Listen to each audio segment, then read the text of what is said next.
think the big problem this country has is being politically correct. I've been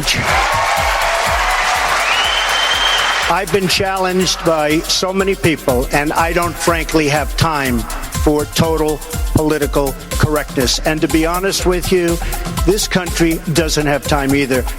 Yes, political correctness is out. American exceptionalism is back, ready to re-empower our republic as one nation under God by restoring our unalienable rights of life, liberty, and the pursuit of happiness. This is the Conservative Syndicate, real conservative talk from real conservatives, with your host, John Matthews. The latter-day prophet, baying against the hypocrisies of our time. And Joe Hakos. You want answers! I want the truth! You can't handle the truth! The Conservative Syndicate is comprised of some of the most informed pundits and activists available today. Together we seek to tear down the imaginary wall of separation between church and state through education, information, and engagement on the religion of politics and the politics of religion. And now, your hosts of the nationally acclaimed, globally syndicated Conservative Syndicate, John Matthews and Joe Hakos. All right. Greetings out there all across this great land of ours, this great republic, and around the world. It's that time. Nationally acclaimed, globally syndicated Conservative Syndicate. Right here and right now for you, for your listening pleasure, for your education purposes, for your information, and, of course, your engagement. The conservativesyndicate.net is where you can find our website.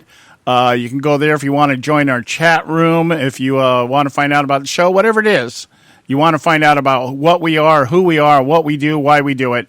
The conservativesyndicate.net. I'm your host, John Matthews, again with Joe Hakos. And, hey, I want to start the day off today. I think I've mentioned this on the show before. I have, my wife and I have our date day. Our date time is on Tuesdays out here. Because that's when the theater has a matinee fee, $6 for a movie. Normally, I don't know, can run up to $16 a movie depending on what you get. But Tuesday is like flat price, $6 for everybody. So we went and saw just a fantastic movie today called Hidden Figures. And if you get a chance to watch that movie, I think it would be to your benefit to do so. And as we were watching it, my wife, who's not the most politically astute person around, but she is very observant about certain things. And we got in the car, and she said to me, you know, if more black people knew about this kind of stuff, maybe they wouldn't think that everybody hates them. And if you don't know what I'm talking about, you have to go see the movie. But what the movie is about the three women involved in NASA during the period of time when the United States was trying to put men in orbit. And Alan Shepard and John Glenn were specifically involved in this time frame of the movie. It's kind of like a time piece. And it's based on a true story. So I don't know how much of it is actually verbatim truth. But the three women involved in the story were real. And are real. I think one of them just a couple years ago received a Medal of Freedom, 97 years old. And I believe her name was Catherine Goebel, was her name. She was the mathematician that figured out how to get the Freedom 7 capsule out of orbit back to Earth. They couldn't figure out how to do that. And she was like a mathematical genius. And she figured it out. She also figured out the actual trajectory for the capsule that carried Alan Shepard up into orbit and back. And there were a couple other women. I'd have to look up their names. I'm going to look at them during the break because I think this kind of stuff is worth talking about.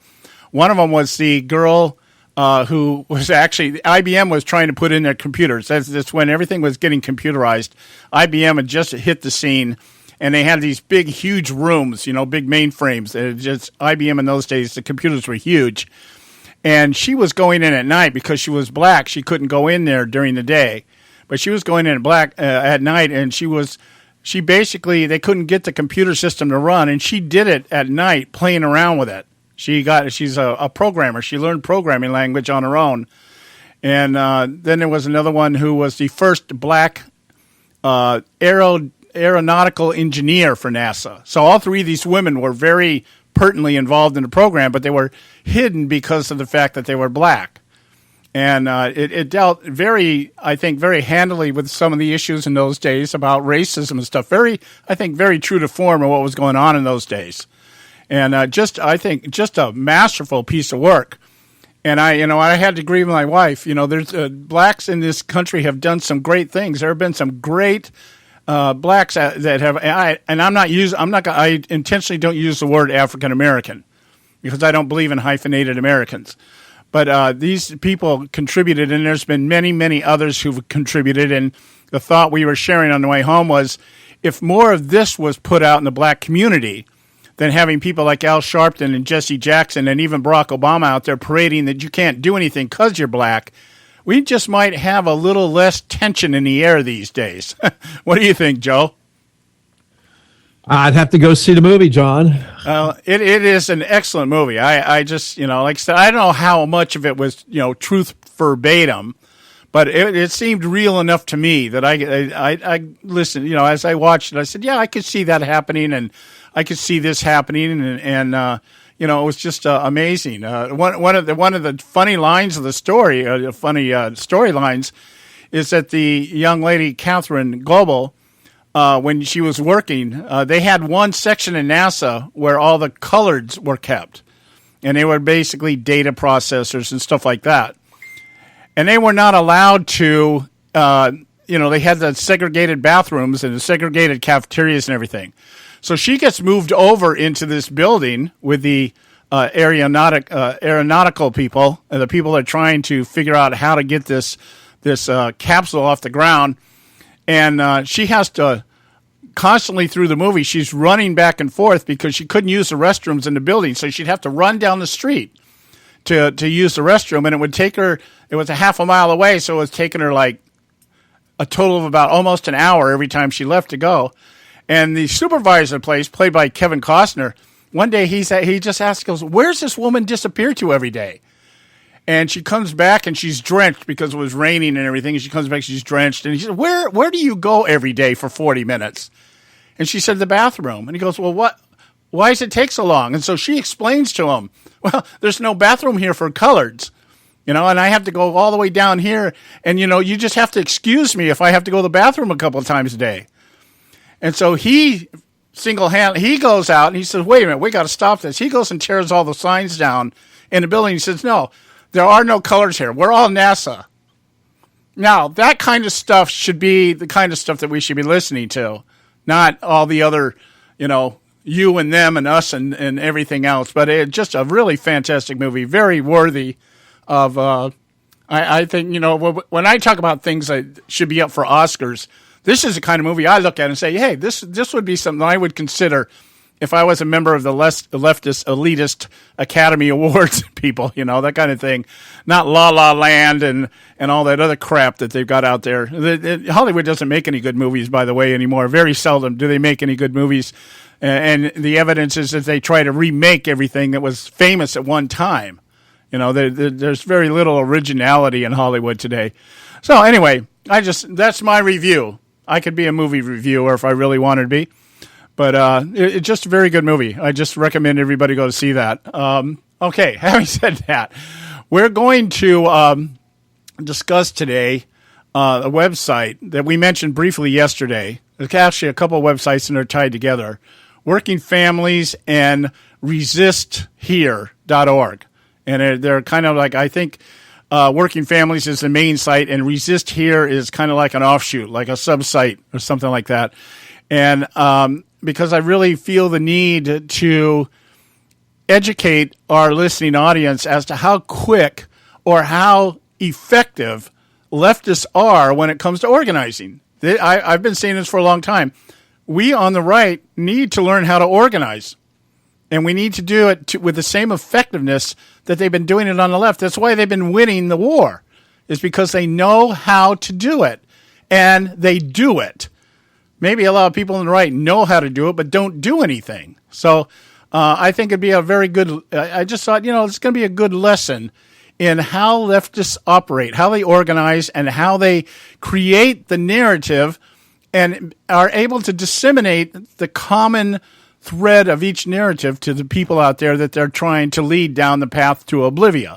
So, but we could use it to our advantage if we just be honest enough to know or to admit that they're good at what they do. They just do the wrong thing. And if we applied it the same way to the right thing, how much more powerful and effective we would be as conservatives. So Don Dixon will be with us in the second hour and talk a little bit about Tom Sessions. They had the began the confirmation hearings today. I don't know what to say right now. I'm still digesting some of it. Do it during the course of the show here. So stay with us right here at the Conservative Syndicate. Don't go away. We'll be right back. We're not arguing. We're explaining why we're right. The Conservative Syndicate. Real conservative talk from real conservatives. When our water heater broke down last month, it was a nightmare. It took 5 hours for the plumber to show up, and he charged us a couple of $100 just to come out. Then it cost another $1,800 to put in the new water heater. By the time it was all said and done, I felt like I'd been taken. But what else could I do? The smartest thing you can do is get a home warranty from American Residential Warranty. Their home warranties pay to repair or replace all your major appliances when they break, and they will break, and at the worst possible time. Call American Residential Warranty right now for free information on home warranties starting at just pennies a day. Don't wait for your refrigerator to stop running or your ceiling fans to stop turning. Call American Residential Warranty right now. Ask how you can save up to 50% on washer and dryer coverage. Just call 1-800-790-5960. That's 1-800-790-5960. Again, 1-800-790-5960. Call now. Limited time offer, 24-month commitment and credit qualification require cancellation fee, auto pay, and paperless billing and other restrictions apply. If you can't see the difference, why pay the difference? Switch to Dish for the best deal in entertainment. Only Dish brings you the best in entertainment for less than $20 a month. Cut the cable and don't get directed. Switch to Dish because at just $19.99, Dish saves you every time you turn on the TV. It's so simple. The same channels cost less with Dish. So since you can't see the difference, don't pay the difference. Switch to Dish for the best deal in entertainment. Get premium movie channels free for 3 months, starting at just $19.99. Dish saves you every time you turn on the TV. Call now to save with Dish. Dial 1-800-600-1645. That's 1-800-600-1645. The same channels for less than $20 a month. Dish. Call 1-800-600-1645 for details. Hey folks, if you're like me, you don't place a whole lot of trust in today's media for the real truth and facts regarding the volatile world of finance and politics. When I want the real scoop on money, I go to the most trusted source I know, my good friend and colleague, Bob Cardoso. Bob is a noted expert with a PhD in international finance who airs his nationally known, globally syndicated show, Robert Cardoso Live Daily, Monday through Friday, 3 to 5 p.m. Pacific Time. With Bob, you get the right information at the right time from someone who knows his business and can help you make the right decisions concerning yours. Again, Bob airs daily, Monday through Friday, 3 to 5 p.m. Pacific Time. Visit his website at robertcardosolive.com for information regarding stations and topics. That's robertcardosolive.com. Check Bob out. You'll be glad you did. Attention taxpayers. If you've received a notice from the IRS or state, do not ignore it. It's also a big mistake to try and handle your tax problem on your own. If you owe back taxes, it's a fact that the government has the power to take everything you own, including your home, business, wages, savings, and your freedom. But here's the good news. There's a special toll-free tax hotline set up especially for you. This tax hotline will tell you about new programs that are geared to help you dramatically settle, reduce, or eliminate what you owe. But you have to call now. Take down this number or put it in your cell phone. But call 866-761-0959. 1-866-761-0959. When you call, you get free information on how you can reduce or eliminate back taxes, including penalties and interest. You can also be helped if you have unfiled returns, a tax lien, wage garnishment, bank levy, or if you've been entered into a payment plan but can't make the payments. Don't make the big mistake in thinking you can ignore or handle your tax problem on your own. You can stop the collection process immediately. Call this special tax hotline today for free info at 1-866-761-0959. That's 1-866-761-0959. 1-866-761-0959. And now back to the Conservative Syndicate, real conservative talk from real conservatives.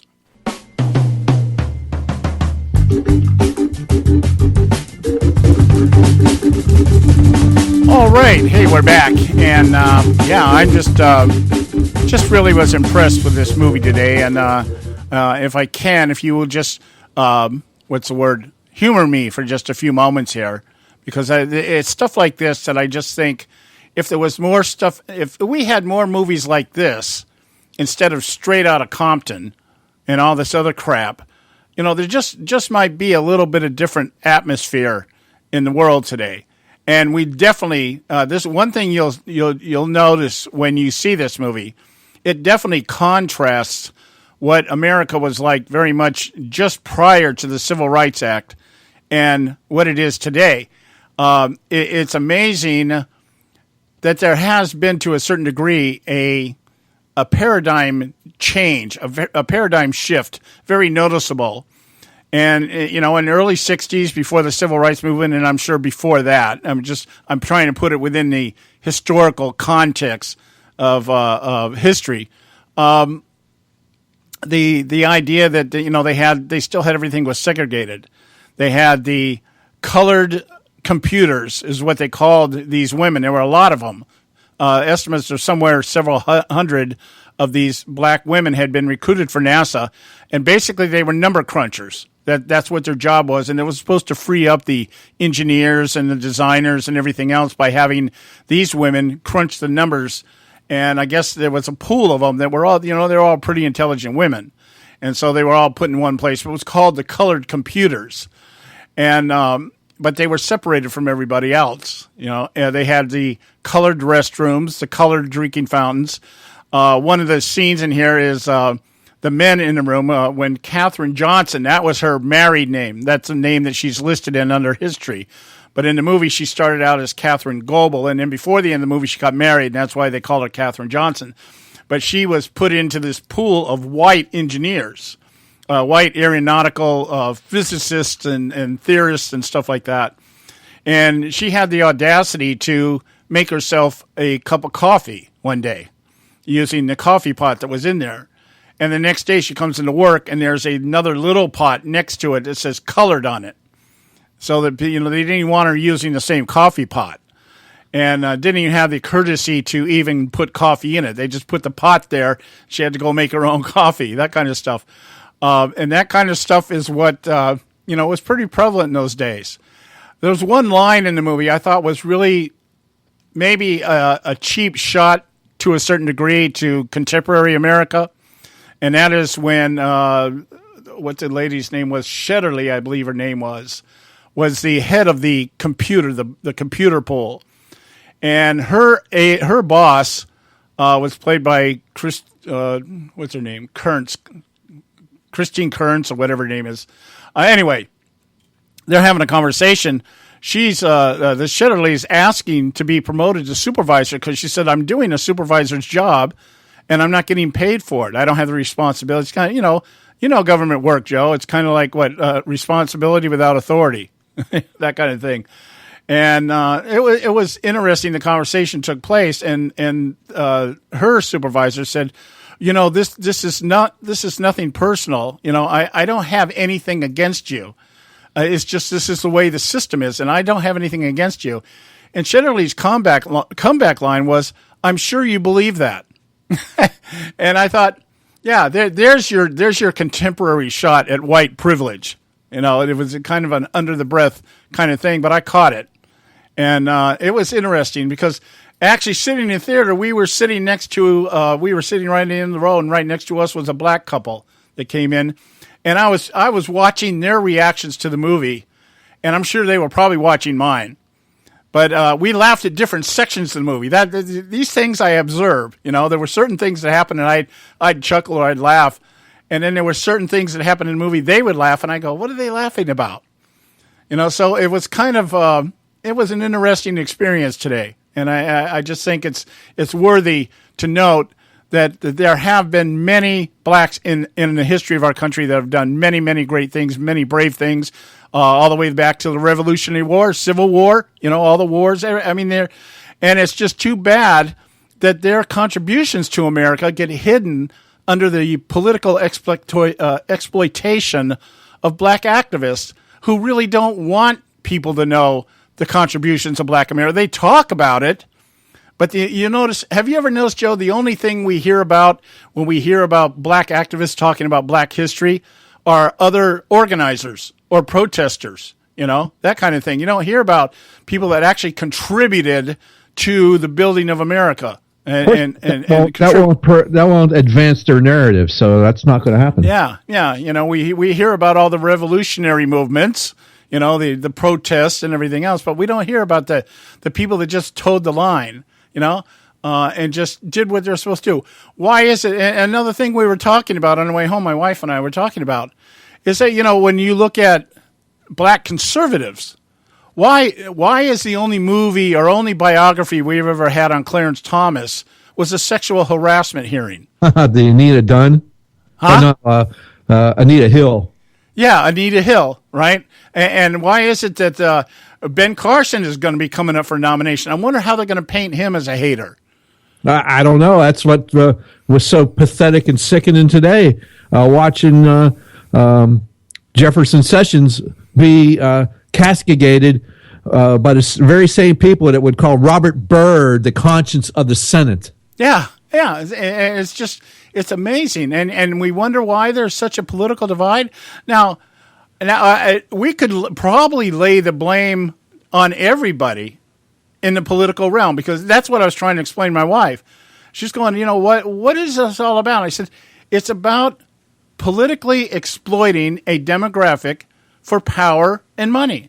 And it doesn't matter whether it's white or Black or Asian or Hispanic or anything else. If people in politics are all the same color. They're all the same color.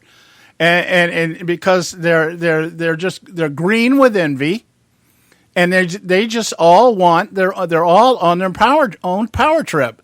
And it doesn't matter. Look at the Congressional Black Caucus. Gee. These guys have become an activist organization within themselves, and they're supposed to be governing. They're not governing. They're just holding, sit-ins and protests and resist Trump, and we're going to do it, That what does that have to? How does that promote unity in any way, shape, or form, except among those who are stupid enough to follow them? It's just the whole leftist brand is that unity means something different than what we would concur unity means. If we say, let's unify, well, that means we put all of our separate elements of who we are, and we seek the common ground, and we work towards the common ground. That's what this country was built on. It was men who thought ideologically and even theologically different than their friends or the people that they did business with or the people they were involved with in government. And they set all that aside and said, let's figure out how we can get the best system, whether it means giving up our own little personal ideas about how things should be run. And what do we come up with? You come up with a republic, probably the greatest form of government ever devised by man. And it was done because people who thought along very different ideological lines were able to put their own personal ideas off to the side and say, well, what you're saying is good, and what you're saying is good, and what I've got is good to offer. Let's find the nuggets in all of this and put together something. That's unity. Not let's become democratic socialists because it works better than Marxist socialists or it works better than capitalists, that kind of stuff. It's like I don't know. I sometimes struggle to find the words to put this out there in such a way that to really just and if we're honest, Joe, I think you and I would be honest enough to admit that sometimes we're biased. I'm very biased in my opinions and views. But that doesn't mean I can't listen to somebody that's diametrically opposed to me and at least understand why they think the way they think. I don't have to agree with somebody to understand them. And that's what's missing in the dialogue today.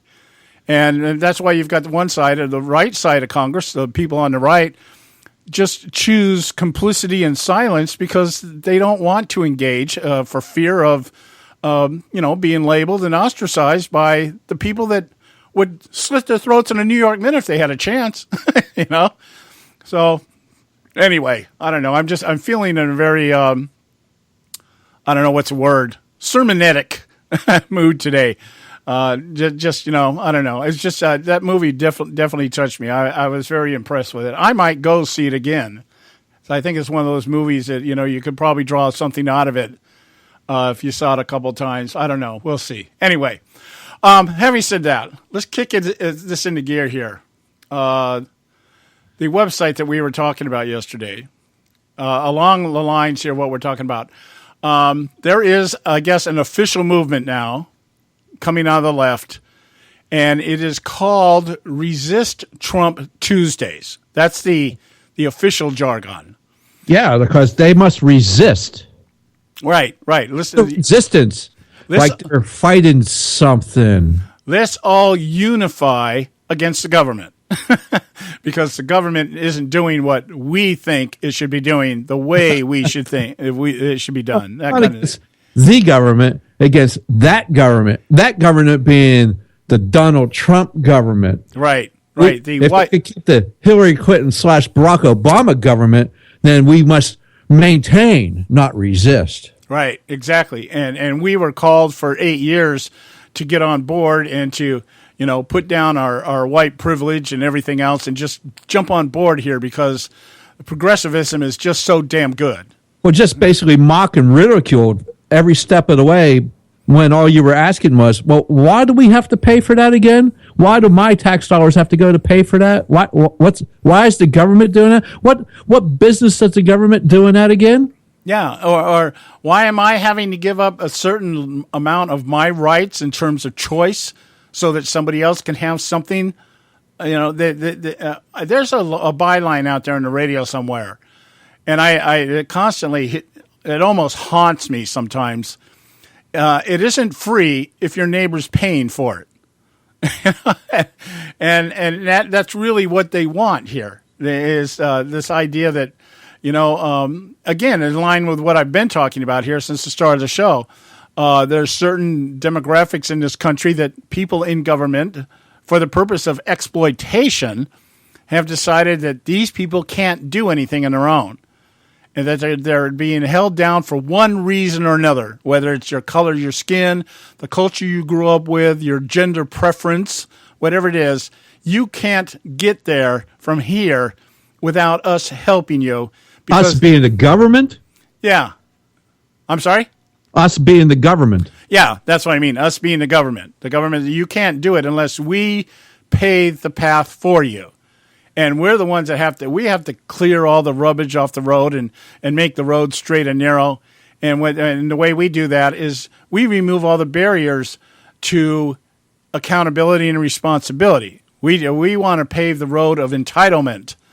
And we do that by removing or reducing those who are responsible for things to a level where they no longer feel that they have to be responsible. And somewhere along the line, we meet this happy medium where everybody decides, okay, I'm going to get up in the morning and go work so somebody living 3,300 miles away from me can have health care. Or just feel good about themselves. Yeah, or feel good about it. Yeah, which is the therapy session known as the leftist movement. And, the Golden Globes, the kickoff of the feel-good season here for the next 3 months is, people in the entertainment industry gathering together, voting amongst themselves who's the coolest one in the group, and all feeling warm and fuzzy about it. Well, it's kind of funny, the other side of the coin was the Tea Party movement that was completely disorganized and everything. There was nothing organized about it, which was one of the, I don't know if it was a good and a bad thing. The good thing was it was disorganized and there wasn't central, so you couldn't pin anything down on it because it was so disorganized. And that could have been that was the major fallacy of it, because since it was so disorganized, it could hardly get anything done, accomplished, other than maybe get people put into office that agreed with them.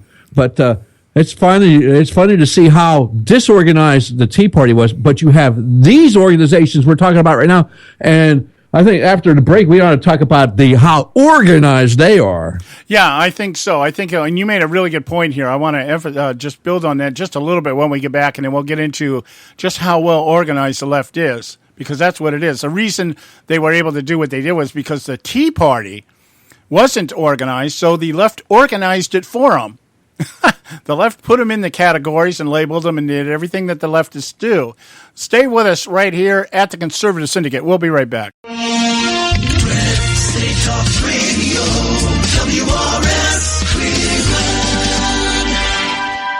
Hey, I'll make you a deal. Give me 60 seconds and I'll give you directions to the Fountain of Youth. Okay, I'm joking. Well, kind of joking. No fountains, but youth, I got Nature's Youth and their premier anti-aging product, Nature's Youth RSF. With your sensible diet and exercise plan, Nature's Youth RSF can help you look and feel better. RSF is an all-natural amino acid supplement that supports your body to naturally increase HGH levels without any synthetic hormones. And elevated HGH levels can contribute to increased energy, improved libido, reduced body fat, and improved exercise capacity. Let's be honest. Who doesn't want to look and feel younger? Visit the newly designed website at naturesyouth.com or call 800-333-6923. That's 800-333-6923 and like them on Facebook and you'll be included in contest and exclusive offers. What a deal. Oh, speaking of deals, my time's about up. 800-333-6923 or naturesyouth.com. Who needs a fountain anyway? Call today.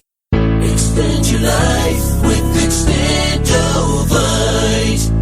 When I had a heart attack at 42, I was not sure what the future held. But a year later, the doctors could find nothing wrong with me and took me off all my medication. What did I do? I took a herbal mixture of garlic, cayenne, and a few other herbs mixed in liquid form. I now call this Extendovite.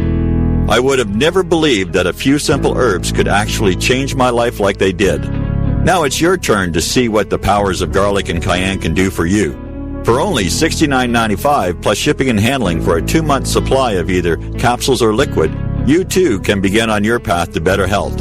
For more information, call 1-877-928-8822. That's 1-877-928-8822. Or visit our website at heartdrop.com. Extend your life with Extendovite. I've owned my company for 14 years now, and I can tell you that payroll is a 4-letter word. I hate doing it. It eats up hours I don't have, and it costs me money I could be saving. But my accountant's too expensive, and I'm not sure who to call, but I know I need help. We're Paychex, and we take all the hassles out of small business payroll. We save you time and money. It's easy. Call, fax, or give us your payroll information securely online, and we take care of the rest. We calculate the correct taxes, manage payments and direct deposits. We even send out your checks. Payroll doesn't need to be a 4-letter word anymore. We're so sure that we can save you time and money that we'll give you a month's payroll free. Just for calling 877-663-3830. Get 1 month's payroll for free. Call Paychex right now. 877-663-3830. That's 877-663-3830. Hey, I don't back anybody unless I believe in them. And I do believe in the value of investing in gold and silver. And the company I trust to buy my gold and silver from is Swiss America. I've been working with them for nearly a decade. I trust them, and you can too. Swiss America will help you sort through and find the best options available when you're considering investing in gold and silver coins. Listen, for over 30 years, Swiss America has been offering Americans what they want in their investments: safety, liquidity, quality, reliability, and a potential profit. Gold and silver have a place in every investor's portfolio. So, why not let Swiss America help you diversify your investment portfolio now? Call now for free information. 800-978-3907, 800-978-3907, 800-978-3907, 800-978-3907. Individuals and businesses with tax problems, listen carefully. Do you feel like you're losing control of your finances? If you owe over $10,000 in back taxes or have unfiled tax returns, we can help you take back control. The IRS is the largest and most aggressive collection agency in the world, and they can seize your bank accounts, garnish your paycheck, close your business, and file criminal charges. Take control of your tax problem now by calling the experts at U.S. Tax Shield and take advantage of the Fresh Start program and new laws that may allow us to negotiate a settlement for the lowest amount possible. Our team of tax attorneys and enrolled agents can stop collections and get you protected so you can take control of your financial future. U.S. Tax Shield offers a price protection guaranteed quote to get you protected today. U.S. Tax Shield is A+ rated with the Better Business Bureau, so call now. 800-380-2906. That's 800-380-2906. U.S. Tax Shield. 800-380-2906. Now back to the Conservative Syndicate, real conservative talk from real conservatives.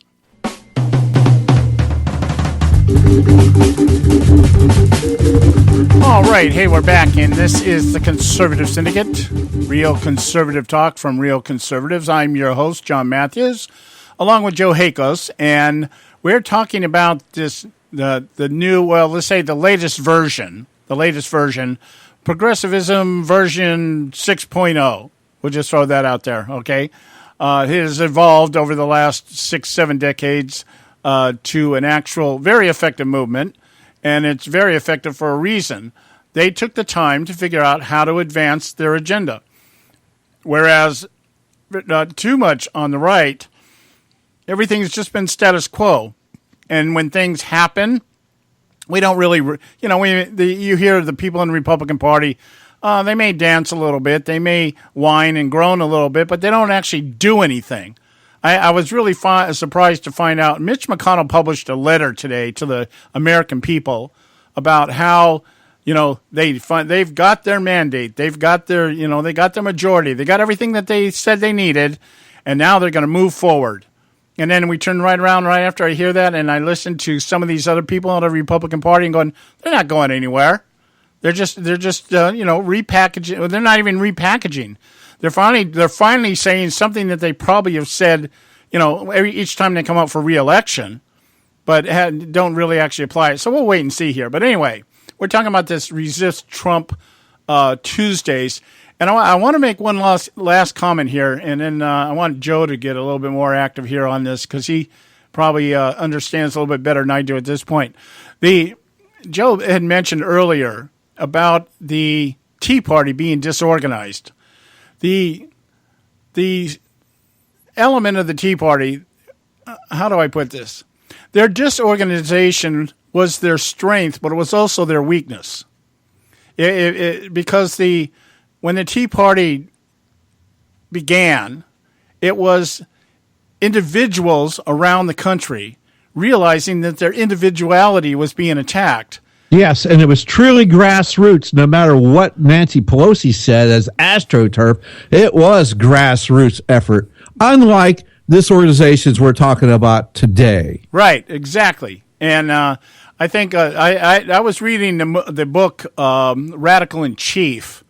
Oh, no, Mad as Hell. Mad as Hell is the name of the book, written by Steve Rasmussen, the guy that conducts the Rasmussen polls. Mm-hmm. And he had one of the opening statements in his book was he was saying to the effect that the Tea Party is probably the most effective grassroots organization, or populist movement is what he called it. A populist. He said, we've never had a populist movement quite like the Tea Party that just almost spontaneously sprung up because individuals all around the nation collectively had the same thought. Yeah, absolutely. And that was your friends, your neighbors, people you don't even know were all doing the same thing for the first time in their lives. Many of them. Yeah, exactly. And so that was our greatest strength, but it was also our weakness because you can't have millions of individuals going in a million different directions and get anything done. And you do see it even today. When you talk to, when I'm out there and I'm scanning around for different things, I'm in the process of organizing out here in California right now taking on a role in the Conservative Party USA to actually help get the party listed as an affiliated party out here in California. So I'm looking at all these organizations out here, and there's a whole bunch of Tea Parties out here, but they're all for different things. And so what happened with the central message of the Tea Party when it started was taxation. Yes. But that's taken a back seat to their little pet things, that they want. The Tea Party against abortion, the Tea Party against same-sex marriage, the Tea Party against the Department of Education. And instead of at some point in time saying, let's pick the one thing that we can all unite on and move on in terms of electing officials and blocking or condoning or resisting legislation, which should have been taxation. I mean, think about it. That was the common thread that created the environment that brought about the American Revolution. It was taxation without representation. Well, and that's what the Tea Party actually stood for. Taxed enough already. Yeah, taxed enough already, okay? But there was a central theme, and instead of getting around that and saying, hey, let's force the people we voted for to either abolish the IRS or reform the tax system so that it doesn't screw everybody. And no, that didn't happen. It started fracturing off, and they're all their own little separate movements. Well, the left doesn't do that. The left has a central theme. And that they also, John, not that the left has a central theme, they also have a built-in organizations. They have a built-in organizational structure already, and they use that to their advantage. Well, yeah, exactly. But let me finish out my thought here. This is the way I see it. The left has a common goal. What is the common goal? The fundamental transformation of the United States of America. Barack Obama told us what the goal is of the socialist movement in this country, is to become a hybrid socialist, Marxist, democratic socialist, whatever label you want to put on it. But the point being is the central government basically is going to control everything. That is the fundamental transformation that he's talking about. Now, they do it by doing what? They take the people over in the homosexual community, the people in the black community, the people in the Hispanic community, and they say, you each have issues, and if we come together, we can change the government, which will then be able to address all your issues. Well, yeah, I mean, listen, here, look, in their little talking points, they even said, we want our representatives to do everything in their power to protect everyone in our country. And here you go. Yeah. Here we go with here's the people. Here's how we separate and divide. We include in black people, immigrants, Muslims, LGBTQ community, communities of color, women, and workers from all forms of violence. There, they just named. Yeah, well, exactly. If you can name them, they just did. So you take each respective demographic, and you feed them what they need to hear. Yeah. But then the idea is, at some point in time, you have to say to these people, if you want what you want, you need to join the big movement, which is to remove the hurdle of republic. We need to get into a democracy, because in a democracy, you as the collective will decide what goes on. Now, that is a lie, because that's actually what a republic is supposed to do. If you think about it, a republic is what? We choose the people to govern us. And we tell those people, these are the rules that we want to set the border and parameter of how civil society is supposed to function. And outside of that, the government stays out of our personal life. Well, the leftists have come out and said, well, you can't do that. You can't have a consensus as to who's going to govern you, because if you do that, then what happens is it doesn't work. It doesn't work because there's corruption. But they use corruption. So it's like the very things they're preaching are the very things they're practicing. Yeah. And the way that they do it and the way that they put it together, it appeals to each group that has some identity crisis somehow, and to say, if we unite to the common goal of removing an object, which is the Constitution, we wouldn't have the hindrances and obstacles that keep you from getting what you deserve because you're walking the face of this earth. Yeah, but the thing is one was truly grassroots, was unorganized, all across the board. I was just people. All right, we're going to have a meeting sometime in the future, and you saw these meetings come and go. Truly grassroots. These organizations we're talking about now, this resist movement, is nothing but grassroots, and they lie to people. They lie to them. And now, give you an example. This Working Families is the mother organization of this resist movement, right? And what do they say? Working Families is powered by people who believed in a better future for working families. Oh, isn't that great? It's awesome. We all love that. We were launched by a grassroots coalition of community organizations, union activists, and progressive elected officials. How grassroots is that? Yeah, that's not grassroots. That's basically... Not at all. But here's my you see you're hitting it, Joe. You're putting the nuts and bolts to the overall perception here that I'm saying here. This is a perfect example of how the left moves. They are now appealing to what? Each demographic to come together collectively to a common goal. Oh, and yeah. What is that? The promise of democracy. Okay? And the way that we do that, you identify as a working family. Therefore, you're within the collective concept of what they're saying. But within that working family structure, you have the homosexual alternative lifestyle. You've got the minorities. You've got the religions, the fanaticism of something like Islam, and you've got the Christian. Yeah, and it has nothing to do with how this country was founded or organized or anything else. I mean, it's absolutely Western European democratic socialism. Absolutely. And the reason why I can say that is if you go to their site and you go for one of their victories was Fair Work Week resolution passed in Portland, Oregon.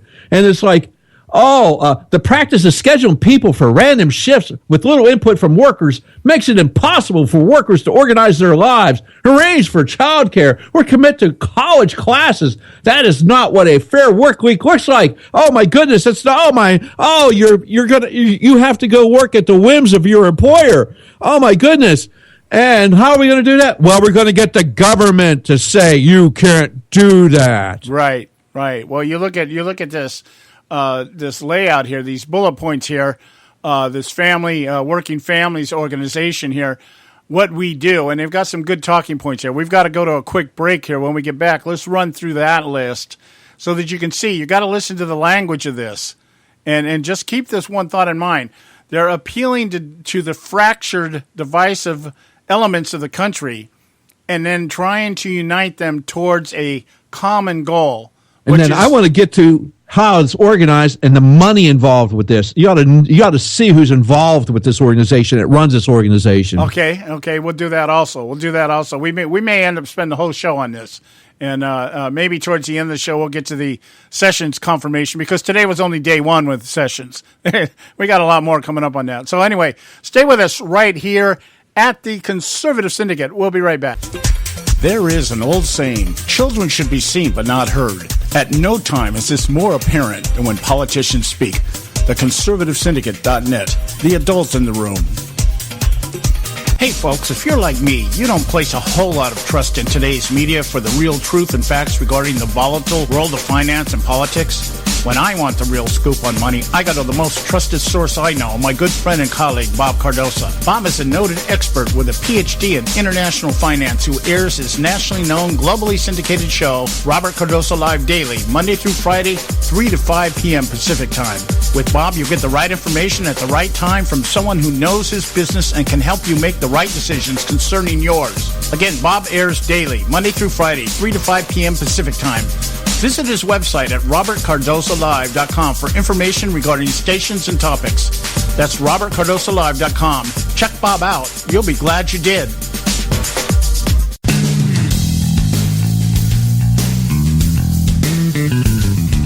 History affirms a vibrant civil society thrives on freedom of conscience, religion, and choice. Any society absent these qualities stifles individual responsibility and accountability, thus enslaving its people by denying them their potential for goodness, creativity, and altruism. To that extent, oppression, coercion, and totalitarianism are multiplied exponentially. To counter such outcomes, the American Freedom Alliance was formed. The AFA is a nonpartisan, non-aligned movement which promotes, defends, and upholds Western values and ideals. The Alliance strives to build an international coalition of citizens of the West who together promote and protect moral values, democracy, and freedom. To find out more and become part of this valuable asset in the preservation of freedom and all its rewards, contact us at AmericanFreedomAlliance.org. That's AmericanFreedomAlliance.org. Let freedom ring. Now back to the Conservative Syndicate, real conservative talk from real conservatives.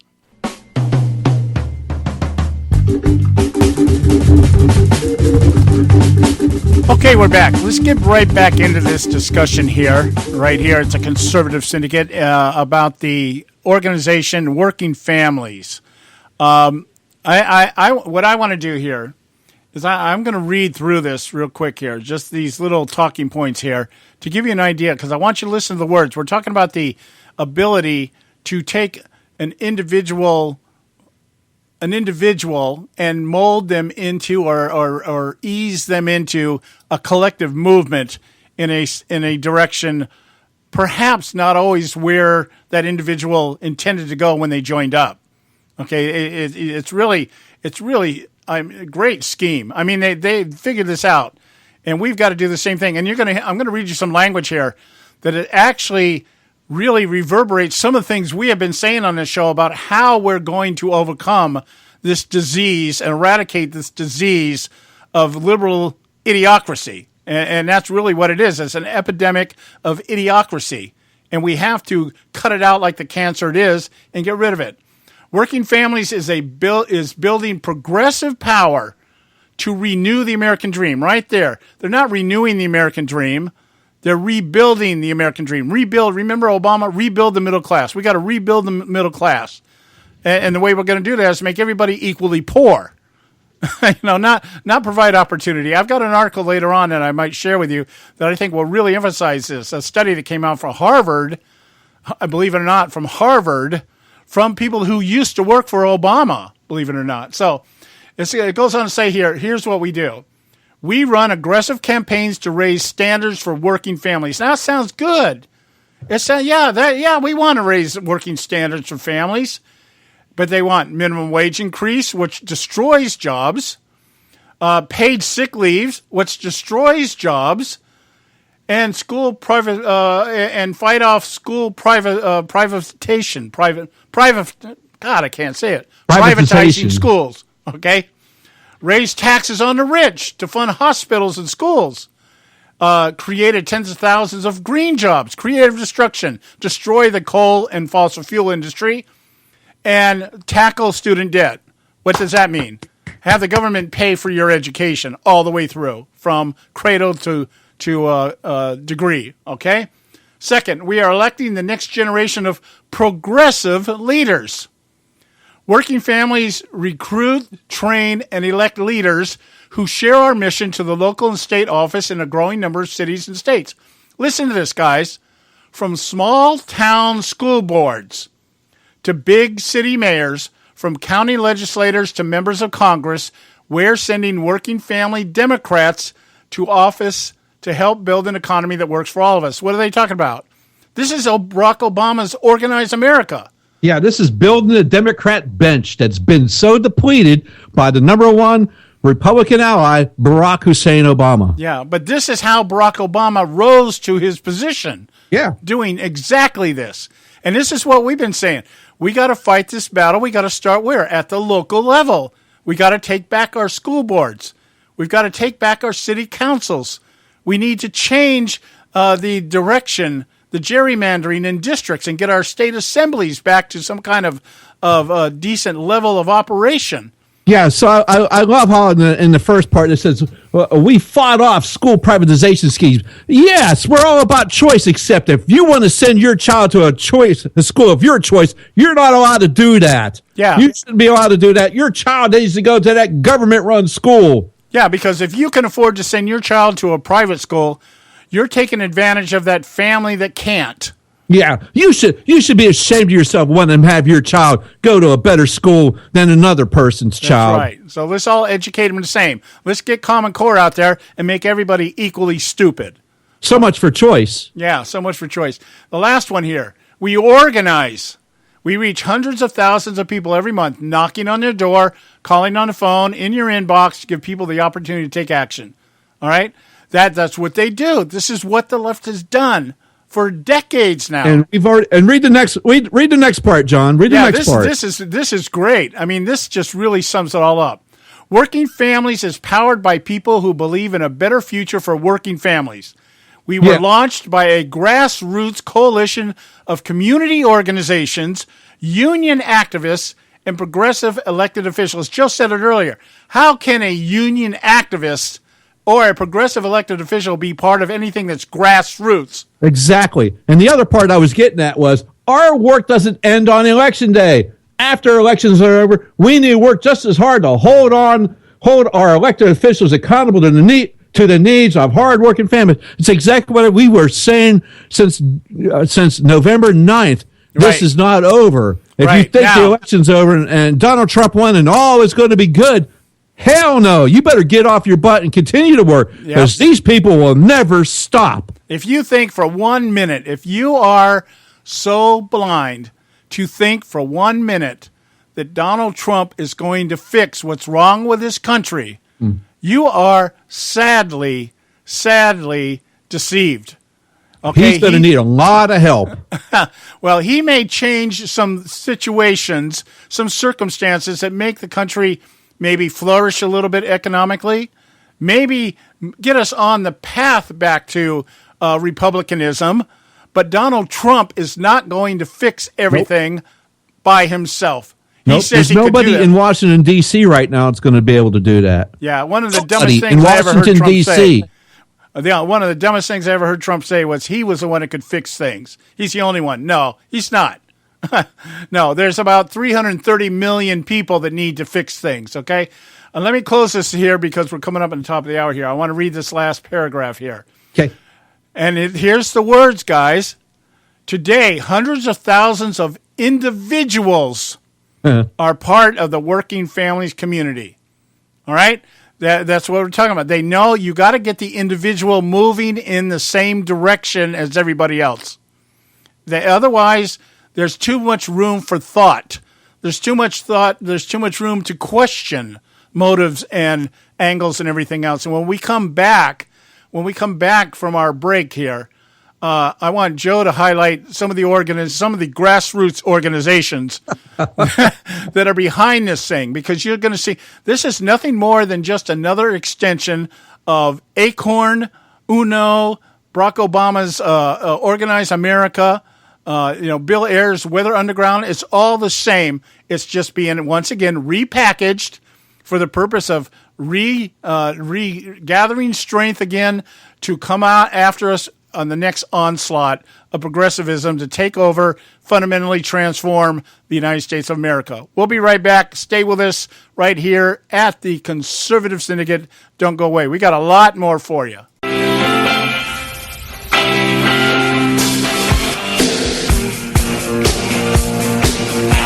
If a group of black Chicago thugs beat up and torture a white guy who supports Donald Trump, who in their right mind gives a rip if the thugs hated their victim or not? Hello, I'm Ron Edwards. On today's page from the Edwards Notebook, the last time I checked, you, myself, and every other American have unalienable rights, which include the right to choose who to support for President of the United States. Our unalienable rights come from God and cannot be obstructed by an abusive government or knuckle-dragging thugs. You have the right to live for your own sake, not according to the will of criminals in or outside of government. It was unbelievable to learn that Chicago law enforcement officials struggled to charge the thugs because they couldn't discern if it was a hate crime. Hate crime! Hate crime! Hate crime! Well, who cares? How about assault and battery for starters? The thugs even had a female cheerleader who recorded those imitators of vicious chimpanzees. I don't care if those black thugs hated their white victim or not. Throw the bums in jail for a long, long time and let them sort out how they feel for decades behind bars. I'm Ron Edwards. Blowing away the myths and revealing the truth. You can continue to blow away the myths with Ron Edwards on Facebook, Twitter, and theronedwards.com.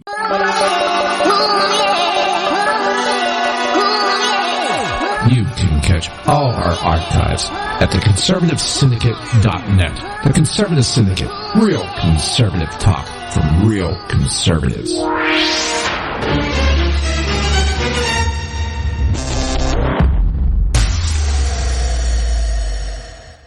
Prices are for base buildings only. May not be available in some areas. Attention business owners, do you want a stimulus package that really works? Before you spend thousands of dollars more than you should on your next building project, listen to this. General Steel has a stimulus package designed to help you save as much as half the cost of conventional construction on your next building. As much as half. That's right. General Steel can save you thousands of dollars with a pre-engineered steel building designed for your business or church. How about a 50 by 100 foot building for under $30,000? So don't pay thousands more than you should without calling General Steel first and save as much as half the cost and time of conventional construction. With the projected demand for steel in Japan and China, prices may be skyrocketing. 877-927-3360. 877-927-3360. 877-927-3360.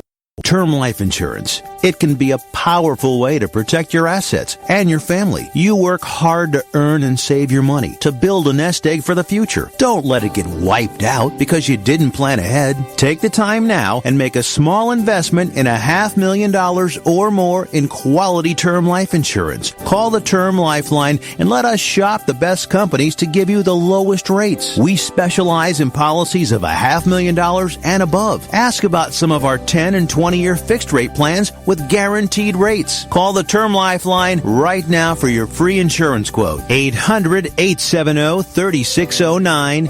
800-870-3609. You owe it to yourself to protect your family and your assets. Make term life insurance part of that plan. Call the Term Lifeline right now. 800-870-3609. 800-870-3609.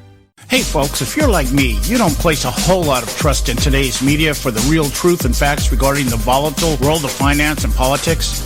When I want the real scoop on money, I go to the most trusted source I know, my good friend and colleague, Bob Cardoso. Bob is a noted expert with a PhD in international finance who airs his nationally known, globally syndicated show, Robert Cardoso Live Daily, Monday through Friday, 3 to 5 p.m. Pacific Time. With Bob, you get the right information at the right time from someone who knows his business and can help you make the right decisions concerning yours. Again, Bob airs daily, Monday through Friday, 3 to 5 p.m. Pacific Time. Visit his website at robertcardosolive.com for information regarding stations and topics. That's robertcardosolive.com. Check Bob out. You'll be glad you did.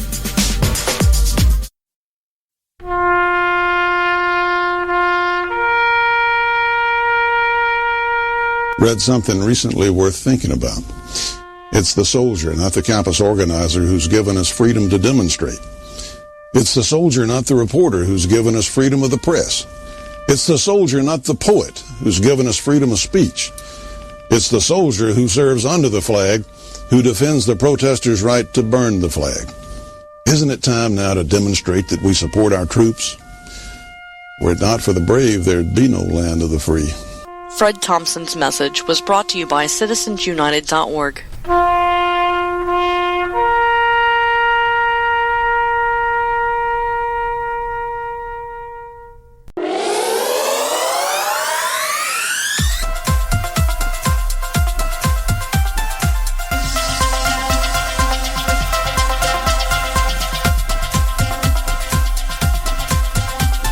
I think the big problem this country has is being politically correct. I've been challenged by so many people, and I don't frankly have time for total political correctness. And to be honest with you, this country doesn't have time either. Yes, political correctness is out. American exceptionalism is back, ready to re-empower our republic as one nation under God by restoring our unalienable rights of life, liberty, and the pursuit of happiness. This is the Conservative Syndicate, real conservative talk from real conservatives, with your host, John Matthews. The latter-day prophet, weighing against the hypocrisies of our time. And Joe Hakos. You want answers! I want the truth! You can't handle the truth! The Conservative Syndicate is comprised of some of the most informed pundits and activists available today. Together we seek to tear down the imaginary wall of separation between church and state through education, information, and engagement on the religion of politics and the politics of religion. And now, your hosts of the nationally acclaimed, globally syndicated Conservative Syndicate, John Matthews and Joe Hakos. All right. We're back here. Hour 2, nationally acclaimed, globally syndicated, the Conservative Syndicate. My tongue is tying all over the place today. Glad to have you with us, hour 2 here, and we are having a discussion here on the latest rendition of the leftist movement. Okay, and it is really Joe's going to get into the details here, but this is just repackaged. Just the whole leftist movement just repackaged. It's like, we just changed the name of the website, you know? Yep, absolutely. Yeah. So anyway, okay, Joe, you got the con, and fill everybody in, the people behind this, the puppeteers. So check this out. So, this working families, and this sounds all really great, this workingfamilies.org. And, everybody wants families to be able to, raise their kids and have the best quality of life for their entire family. And everybody wants that. I don't think there's anybody out there that doesn't want that. But along with that comes how that happens. And if you decide to have a family before you're able to take care of that family, that shouldn't be anybody's problem but yours. And I feel sorry for your children, but you should not have to make that somebody else's problem for your lack of thoughtful decision making. All right. So let me give you an example here. We were just talking about this thing in Oregon. That was one of the victories of this organization. And this is from their website, who Jessica, if it is Jessica, okay, who a working mom who bravely shared her stories. How can I get my kids to school when I have to catch a bus at 5 a.m.? How can I feed them or help them with their homework when I was scheduled a shift that was supposed to end at 9 but wouldn't often would go until 2 or 3 a.m.?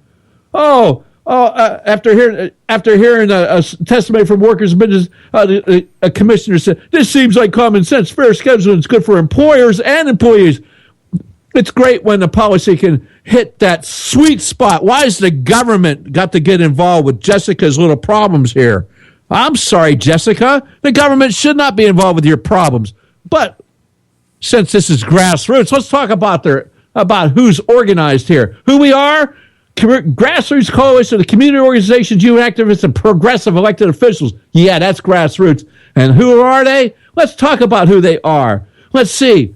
We got somebody named Brandon Davis, SEIU. Let's remember what SEIU is. That's the Service Employees International Union. If you remember the purple shirts that were out there beating up people at the beginning of Barack Obama's tenure as president.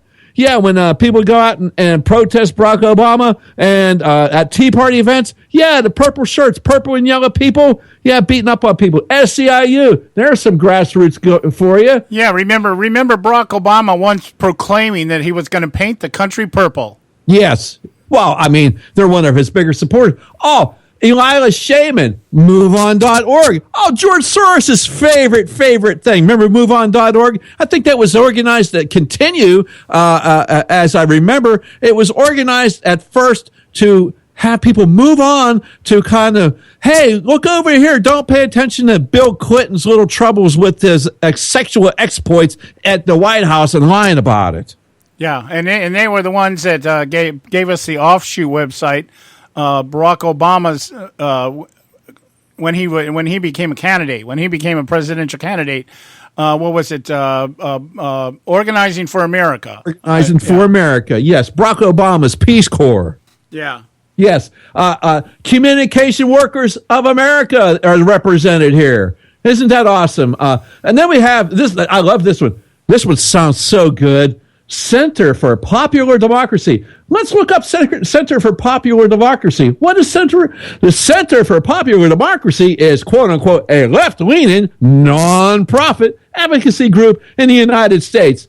The Center for Popular Democracy is a federation of groups that includes some of the old chapters of, you guessed it, ACORN. Is that what? I wondered how they were going to surface back here. Grassroots, I'm telling you, this is grassroots. You wonder how they're able to do this. Well, they have backing. They got money, John. They have money. Yeah. United Auto Workers Union. Woohoo! Yep. Oh, AFSCME. What is AFSCME? AFSCME. AFSCME. Oh, the American Federation of State, County, and Municipal Employees. Yes. Oh, a state union. Okay. Oh, yes. Oh, across the board, AFSCME. Yes. Grassroots, mind you. That's grassroots. Just telling you, this is all grassroots. Oh, let's see. Each one of these, and so this was the National Advisory Board to this workingfamilies.org. Okay. So, like, again, the top of the list is the Brandon Davis, SEIU, Elila Shaman, MoveOn.org, Rafael Navarre, CWA, Communication Workers of America, Brian Kettering, Center for Popular Democracy, and Anna Maria Achara, again, for the Center. Let's just call them, they're ACORN. That's ACORN people. Well, let's kind of, if we look at this, we say, well, we got 1, 2, 3. Okay, we got the main organization, Brandon Davis from SEIU heading it up. Connecticut, Juan Hernandez, SEIU. Yes. Maryland, Pat Lippold, SEIU. New York, Kyle Bragg, SEIU. Let's go down here. Pennsylvania, Gabe Morgan, SEIU. So the SEIU is heavily involved in this. And, yes, and SEIU, by the way, had ties to ACORN back when it was ACORN also. Exactly. Yeah. Absolutely. And this Blue Wave New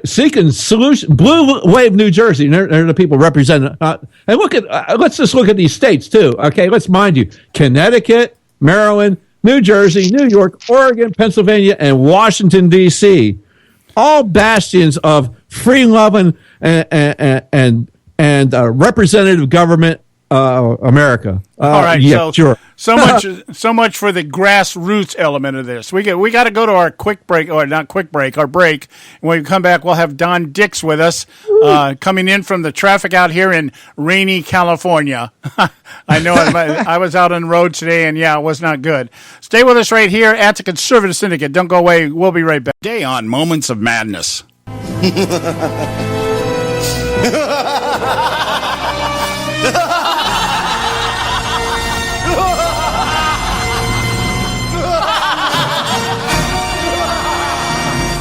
Just before Christmas, the Alinsky Party of America, also known as the Obama administration, abstained from voting on a UN resolution that demands the halt of settlement activity by Israel on occupied Palestinian territory. This move by the U.S. was unprecedented in that the U.S. has abstained less than 24 times on 226 UN resolutions against Israel since 1948. Those choices to abstain were all resolutions condemning Israel for acts of defense. This resolution was put forward at the 15-member council by New Zealand, Malaysia, Venezuela, and Senegal, a day after Egypt withdrew their support under pressure from Israel and U.S. President-elect Donald Trump. Israel and Trump had called on the U.S. to veto the measure. The resolution was adopted with 14 votes in favor to a resounding round of applause. It is the first resolution the Security Council has adopted on Israel and the Palestinians in nearly 8 years. The international community has told the people of Israel that the way to security and peace is not going to be done through occupation, but rather through peace, ending the occupation, and establishing a Palestinian state to live side by side with the state of Israel on the 1967 line, Palestinian negotiator Saeb Erekat told Reuters news agency. Outraged by conservatives as well as GOP neocons like John McCain and Lindsey Graham were incessantly predictable. The question now being asked, if only rhetorically by the media, is why would Obama do this? And why would he do this now, given his lame duck status amid an incoming Trump administration that will surely undo this as quickly as it was passed? The answer to this and other questions regarding Obama's scorched earth maneuvers in his last days is actually found among another brewing controversy, this one involving Russia. Here's the madness. In June 2016, Nancy Pelosi trots out the Russian hacking theory now being reported as fact after the DNC is hacked along with the State Department. The DNC emails are leaked and show a conspiracy to make sure Hillary wins the nomination. At that time, everyone claims no one knows for sure, but they think it might be Russia, hence Pelosi's preliminary damage control effort. Little attention is paid to the content of the emails, but rather the alleged source. Then a month before the election, WikiLeaks trots out John Podesta's emails, showing within the Clinton campaign not only conspiracy to make sure Hillary wins, but collusion with the media, including how to manipulate polls, corruption with donors, and even racism, needy Latinos, and a Catholic church spring to change church doctrine. Again, no one has evidence Russia's behind this, only speculation. And again, the content of the leaked emails are secondary to the narrative being advanced Russia is up to no good, and now Trump may be part of it. Then the election comes. Hillary loses. All of a sudden, Obama says he knew of Russian interference in 2015, but chose to remain silent because he figured Hillary would win anyway, so why give ammunition to us right-wing fanatics? In fact, Obama says he has known of Russian interference since 2009. The proper term is spying, by the way, the same thing we do to them. Obama chose to remain silent then also. All of a sudden, everyone agrees it has to be the Russians. Still no evidence, just assessment and speculation. Jay Johnson of the DHS, along with Director James Clapper of the NSA, speaking on behalf of his and 16 other intelligence agencies, concur by assessment they believe it is Russia. Not one soul from these other agencies is asked to concur with Johnson and Clapper's claim by the media. The CIA and eventually the FBI reconcile their different assessments and validate the narrative. Apparently, FBI Director James Comey owes one to Obama for costing Hillary the election. Not Hillary, Obama. Security experts hired by the DNC, along with college professors, claim the hacking shows similarities to earlier hacking procedures by Russians, while other experts say the Russians, if guilty, would employ tactics that were untraceable. Calls for evidence remain unanswered, but speculation becomes fact because everyone thinks it's the Russians. Joining the cadence are neocons John McCain and Lindsey Graham, again as predictable as they are moronic. House Speaker Paul Ryan agrees since he has to deal with these neocons who are establishment icons. Under immense pressure to produce evidence, Obama demands a report be submitted to him before he leaves office. Meanwhile, Obama puts sanctions on Russia and pulls diplomats out of their capital. Now with the report in hand, amazingly it only took less than 3 weeks, Obama says he has his evidence. And where does it come from? Obama's own people at the DHS. The same DHS that swore the integrity of the elections could not be compromised when they thought Hillary would win and Trump might contest the results. The only real evidence before us is a fabricated narrative designed to deflect blame off of Obama's failed policies and agenda, including his attempts to undermine Israel. It's not even about Hillary. The evidence indicts Obama's tenure, a loss of a total of 1,042 seats across 50 states once held by Democrats are now held by Republicans and other parties. 60 seats lost in the House and the Senate. Democrats now hold only 12 governorships, all in states that are facing bankruptcy in major urban centers. What should be asked by the media is why, with all the failures of Obama, would Putin want Trump when Hillary would better serve his game? Think about that. An even more relevant question is, so what if Russia did it? What does Russia have to do with the UN resolution against Israel? Well, we could ask the question, where is the outrage regarding Obama interfering in the election process in Israel? Something that has been documented. Obama injected $350,000 in cash and dispatched his former campaign chair, Jim Messina, to work to displace Netanyahu. If we want to know the answer to both the reasoning behind the UN resolution and why the hacking issue is of such importance, we need to lay both these issues side by side. Obama never does anything for one simple reason. It is always about his agenda, his image, and his plan to fundamentally transform the United States of America. But my guess, the media will never expose Obama before the return of Jesus or the producing of evidence that supports his claim Vladimir Putin elected Donald Trump, not his failed efforts as America's most famous community organizer. This is John Matthews for Moments of Madness.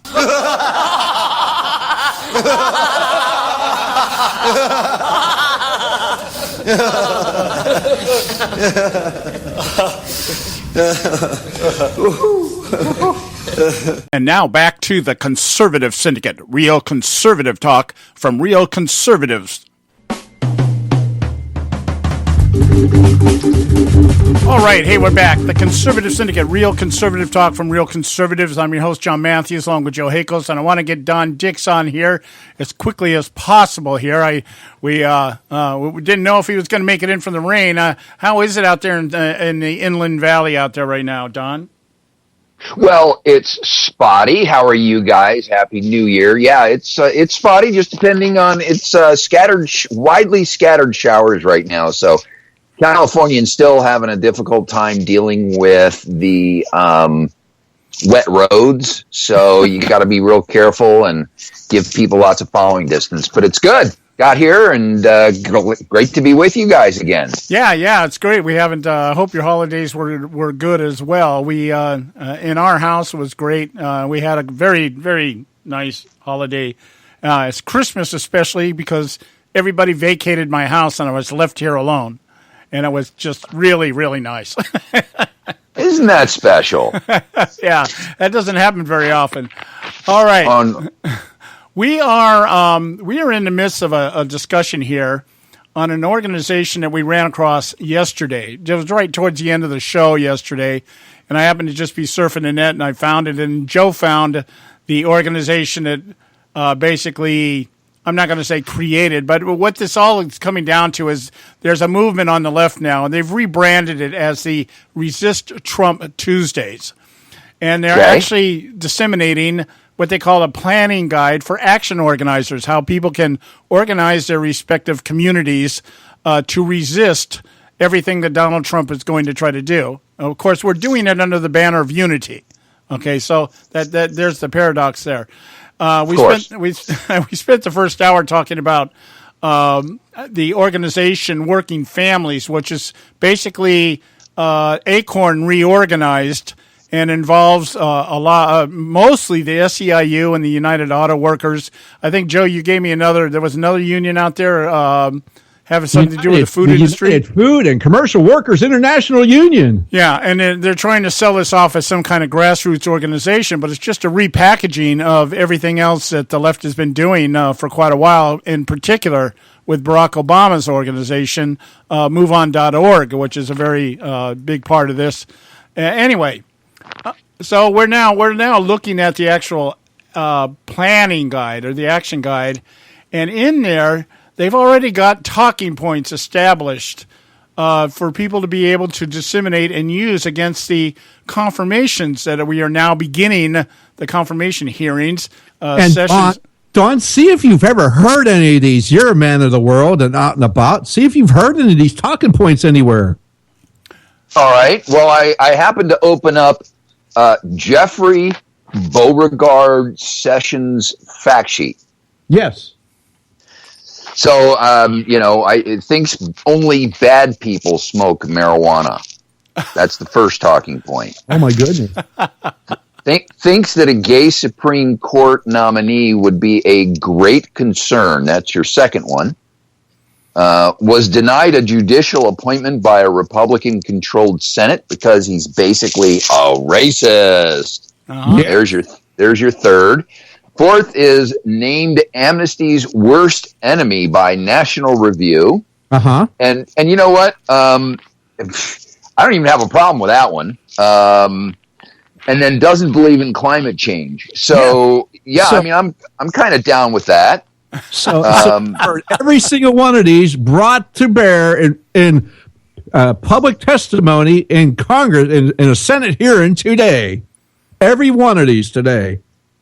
I wonder if any of those senators on the Senate Judiciary Committee had these. Of course, I got to believe that, this is the, at least as far as the transition period and the entree to the first 100 days, I got to believe that the left, by and large, is talking out of the same playbook. We know we have had essentially the entire left's agenda as far as its inner workings, knowing that the media and the DNC are in conclusion laid bare as a result of, thanks to the Podesta and the DNC emails being, broadly disseminated by WikiLeaks. Nothing we didn't already know, but obviously now we've got the proof and we have specific examples that have been vociferously denied.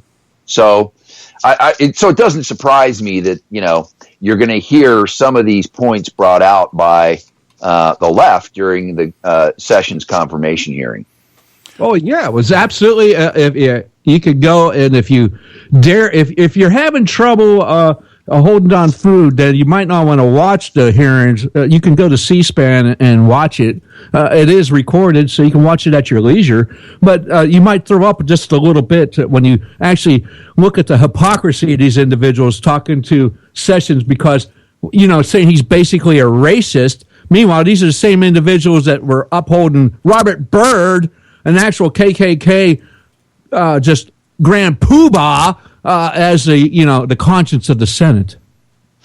Well, he had his he repudiated everything, had a come to Jesus meeting, cleansed himself in the holy water of the left, and became acceptable to them. Forget the fact that the entire Democratic Party has its roots in everything racist to begin with. Yes. So to watch the KKK, anti-KKK thing in there today, that's very funny when you're talking about that, as the KKK was the military arm of the Democrat Party. Right, and didn't Sessions also prosecute somebody from the KKK as Attorney General of Alabama? Yeah, he had that individual sentenced to death, and they put him to death as well. Yes, so take that, put that in your pope and smoke it. Put that in your pipe and smoke it. Yeah. Sounds like he, based on that, he's a card-carrying member. I think, each one of these chapters is an interesting sort of expose on where the left is at right now. I mean, we had, of course, the Democratic Progressive Pep Rally Sunday night, also known as the Golden Globe Awards. We have, all of this stuff is on display. I think it's a great thing to watch, because you really get to see how the left operates. And I think for me, one of the highlights of the hearing was honestly Senator Cruz's initial comments, where he basically says, nothing says, political operative like the DOJ under the Obama administration that totally. You got all these questions coming from the left of Sessions regarding whether or not he's actually going to uphold the rule of law, when under Barack Obama, the DOJ was, a politicized enforcement arm of the progressive agenda. So it's obviously very hypocritical of them to make sure that a DOJ under a Donald Trump administration is not going to become somehow a tool of the right, to become politicized and enforce a political agenda from the right. I wonder if their concern about us doing it doesn't stem from the fact that subconsciously they feel guilty about having done it themselves. I don't think they feel guilty. They're just worried about it. Man, we did it to them. They're going to do it to us. They're afraid. Right.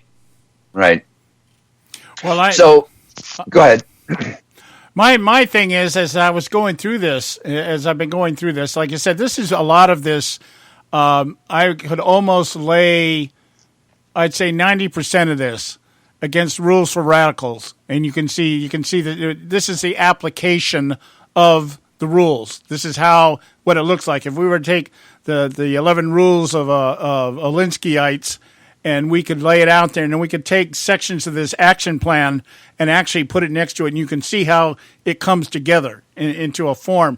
And what we were talking about, Don, the first hour, for the most part, was the idea here that one of the reasons that the left is so good at what they do, because they are good at what they do. They may be the wrong thing, but they're good at doing the wrong thing.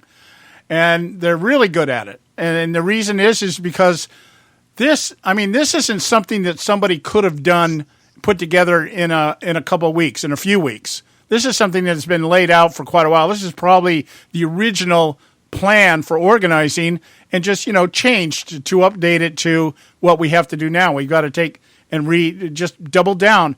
And I think that when we look at what's going on in the Democrat Party, the re-election of Nancy Pelosi, the talking points are still the same. It's still all about, let's make America sick again. They're just revamping and just, going to deliver the same narrative in the same fashion and just maybe call it something different. That's what it all looks like here. That they're just going to double down on this concept that America the only reason they lost is because America just hasn't accepted the fact that collectivism is better. And it's just, if we keep hammering it home, sooner or later, people will get on board. And I was thinking, I was reading a Gallup poll the other day, just came out a couple of days ago, that according to Gallup, America is becoming more liberal. So, that's you read some of the talking points in this thing, and it's all about, Sal Alinsky says it throughout his book, this is long-term. You can't expect immediate results. Everything is long-term. You do what you can do.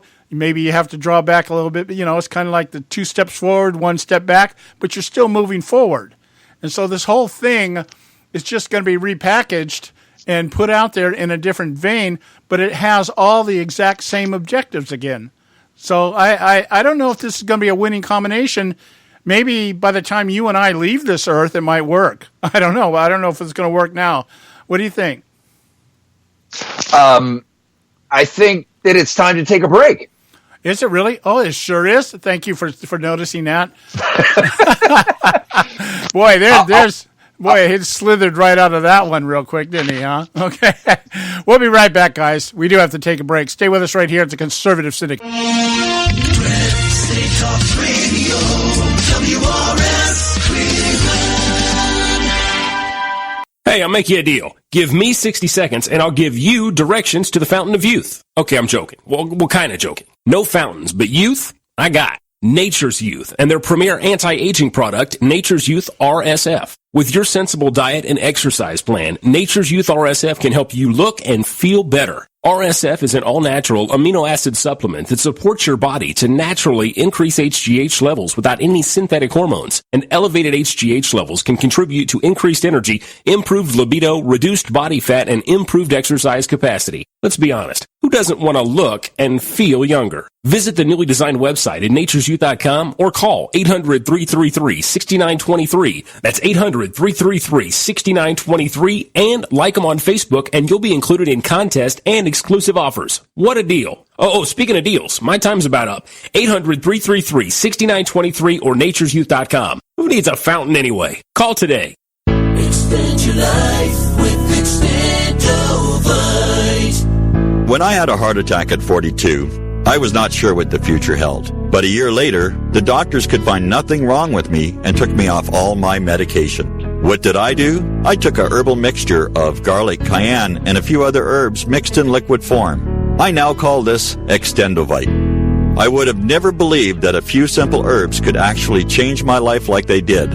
Now it's your turn to see what the powers of garlic and cayenne can do for you. For only $69.95 plus shipping and handling for a 2-month supply of either capsules or liquid, you too can begin on your path to better health. For more information, call 1-877-928-8822. That's 1-877-928-8822. or visit our website at heartdrop.com. Extend your life with Extendovite. I've owned my company for 14 years now, and I can tell you that payroll is a 4-letter word. I hate doing it. It eats up hours I don't have, and it costs me money I could be saving. But my accountant's too expensive, and I'm not sure who to call, but I know I need help. We're Paychex, and we take all the hassles out of small business payroll. We save you time and money. It's easy. Call, fax, or give us your payroll information securely online, and we take care of the rest. We calculate the correct taxes, manage payments and direct deposits. We even send out your checks. Payroll doesn't need to be a 4-letter word anymore. We're so sure that we can save you time and money that we'll give you a month's payroll free. Just for calling 877-663-3830. Get 1 month's payroll for free. Call Paychex right now. 877-663-3830. That's 877-663-3830. Hey, I don't back anybody unless I believe in them. And I do believe in the value of investing in gold and silver. And the company I trust to buy my gold and silver from is Swiss America. I've been working with them for nearly a decade. I trust them, and you can too. Swiss America will help you sort through and find the best options available when you're considering investing in gold and silver coins. Listen, for over 30 years, Swiss America has been offering Americans what they want in their investments: safety, liquidity, quality, reliability, and a potential profit. Gold and silver have a place in every investor's portfolio. So, why not let Swiss America help you diversify your investment portfolio now? Call now for free information.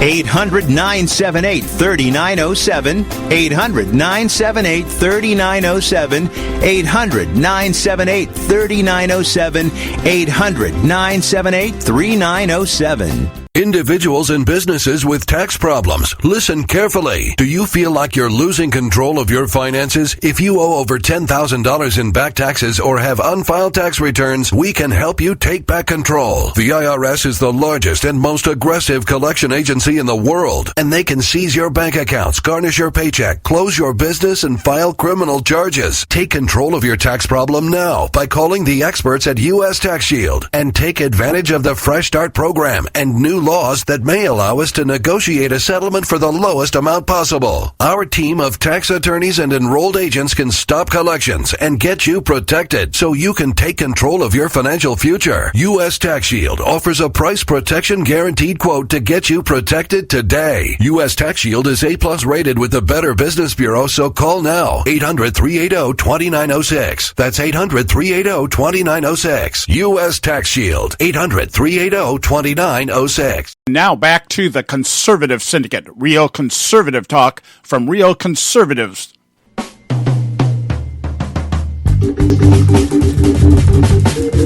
All right, folks, we're back, and this is the Conservative Syndicate, real conservative talk from real conservatives. Encourage you to visit our website, theconservativesyndicate.net. Find out everything you want to know about this show. What we do, why we do it, the people on our panel. We've expanded our panel. We've almost doubled the size of the panel here in just the last couple of months, I think. I think we're up to 7 or 8 panel members now. We've got Don Dix, one of our more senior ones, here with us today. And I don't mean chronologically. I mean, he's just been with us longer. Yes, you do. Okay. Yes. I'm getting old. I have a beard, too, now, and so that makes me look really old and professorial. Yeah, you know...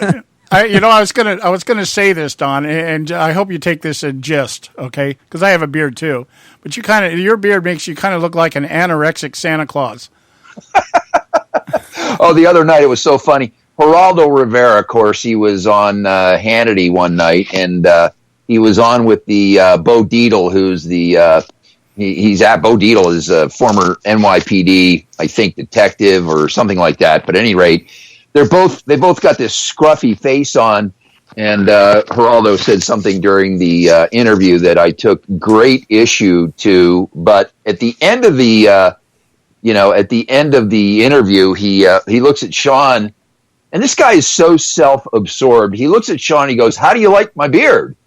And I'm looking at this face of scruffy hair, and I'm thinking, Geraldo, that's not a beard. And then of course he's got his little French Twizzler on, his little mustache that kind of turns up at the ends, along with this scruffy face, and he looks like a joker. I mean, he really, so he has the temerity to say, "So Sean, what do you think of my beard?" And Sean just looks at him and doesn't even know how to respond. And I did take a picture of it from the TV monitor, and I was going to make a Facebook post, but then I said, no, that's self-absorbed of me. And I said, hey, dude, that's not a beard. This is a beard. Yeah. But at any rate, that's Geraldo. Yeah, I get a lot of ribbon from my Filipino relatives because they all try to grow beards, and it's like looking at little patches of hair. It's like, right. Exactly. Like, when are you guys going to hit puberty? By the way, Exactly. Yeah. Exactly. So my grandkids, I've got 4 grandkids over in the Philippines, and with the first time I met them, or the great grandkids, I'm sorry, first time I met them, and one of them actually looks at the oldest one. He's like 5 years old, Miguel. He looks at me and he goes, "I didn't know Santa Claus was my grandpa." How about that? Oh, I remember what Geraldo said. You're going to love this. So they're talking about Trump, these Ford Motor Company and these businesses that are going to actually not relocate to Mexico, and they're going to build plants in the United States. And Geraldo says, and in all sincerity, he said this. He said, well, what are those Mexicans going to do for jobs if these companies don't build their plants in Mexico? And I'm looking at the TV set going, OMG, oh my God, Geraldo, you can't be serious. That's really your argument for locating American businesses south of the border? You're more concerned about what Mexicans have for jobs than Americans? Seriously? We got 95 million people underemployed and out of the workforce, and you're concerned about what the Mexicans are going to do for jobs? Oh, they're going to They're going to sneak. What it's Don. They're going to sneak across. They're going to sneak across the border and become journalists. Well, that was his argument for putting businesses down. It's going to stop people from coming across the border. I'm like, are you crazy? Do you really get? I mean, so your rationale for moving American businesses south of the border is that's your answer to border security?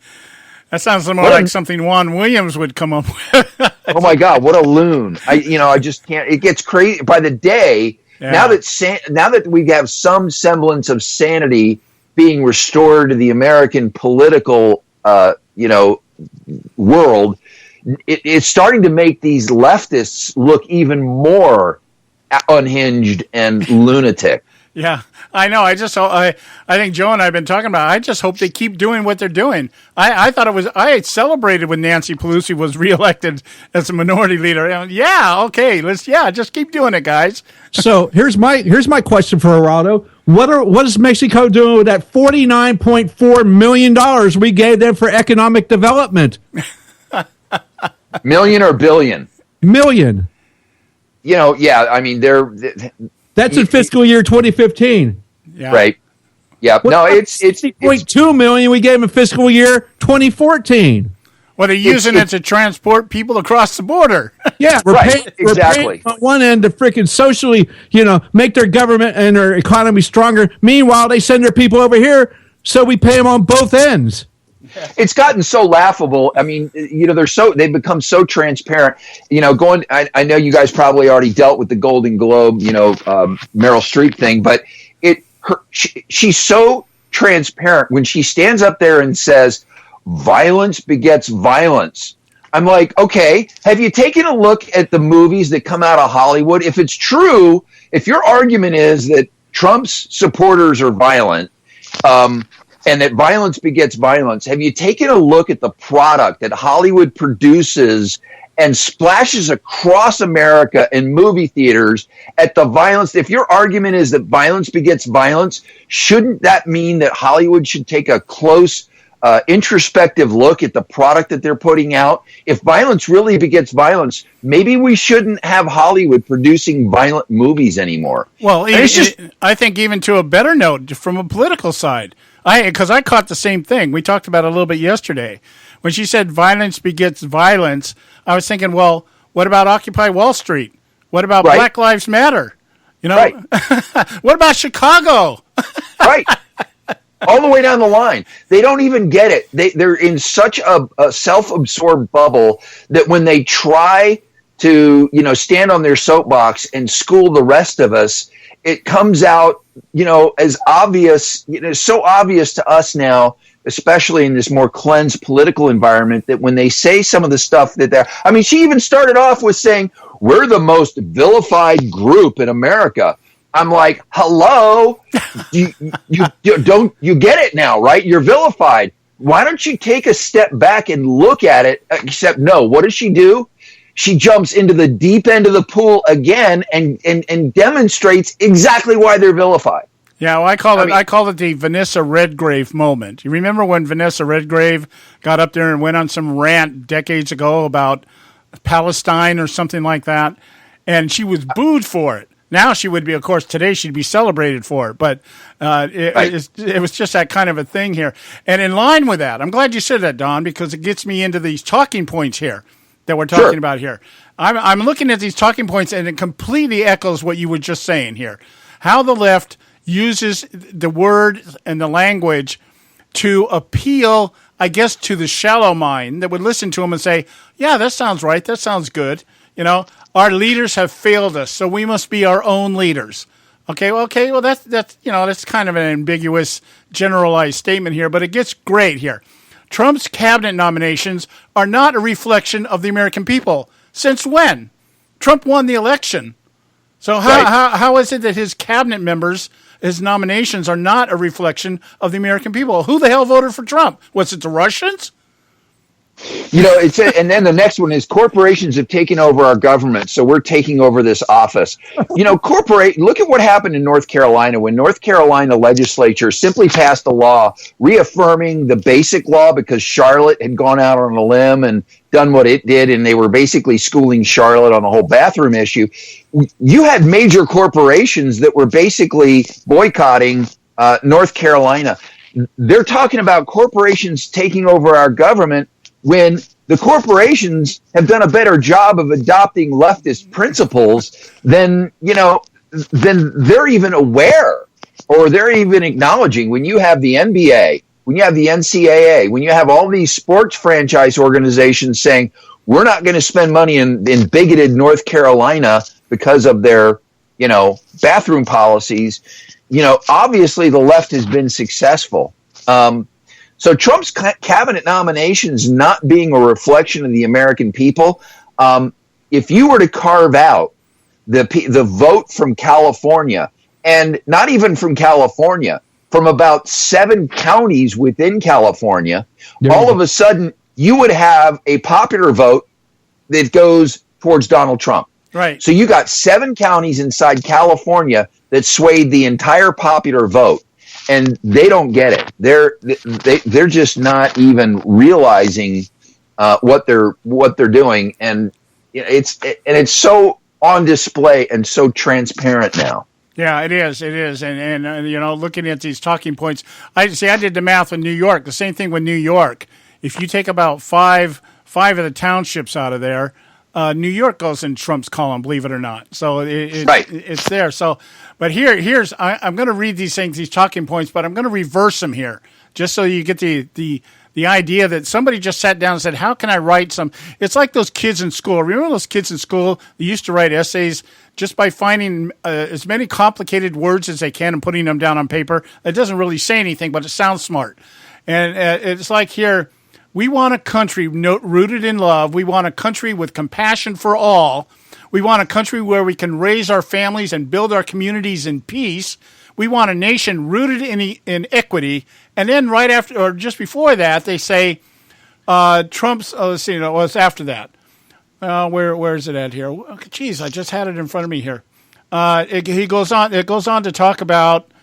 Oh, here it is. If you believe in protecting children and families, you will not work with a white nationalist administration. So it's like, in one breath, they're telling us they're compassionate. We want equality. We want everybody to feel the same and be the same. But we don't want to be part of a white nationalist administration, and that's what Trump is. That is going to be the narrative from here on out. Right.